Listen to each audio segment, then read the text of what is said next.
কক্সবাজারের চকরিয়ায় ডোলহাজারায় ডাকাত প্রতিরোধ অভিযানে গিয়ে ছুরিকাঘাতে সেনাবাহিনীর লেফটেন্যান্ট তানজিম সারওয়ার নির্জন হত্যার ঘটনায় সরাসরি সম্পৃক্ত ৬ জনকে আটক করেছে বাংলাদেশ সেনাবাহিনী।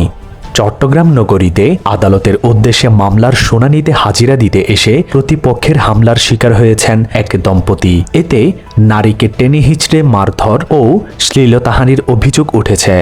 খাগড়াছড়িতে 2 পর্যটক ও তাদের গাড়ি চালককে অপহরণ চেষ্টার ঘটনায় রাঙ্গামাটি কলেজ শাখার ছাত্রলীগের সাবেক সাধারণ সম্পাদক আহমেদ ইমতিয়াজ রিয়াদের নাম উঠে এসেছে। একটি ব্যাংক অ্যাকাউন্টের সূত্র ধরে তার নাম উঠে আসলো।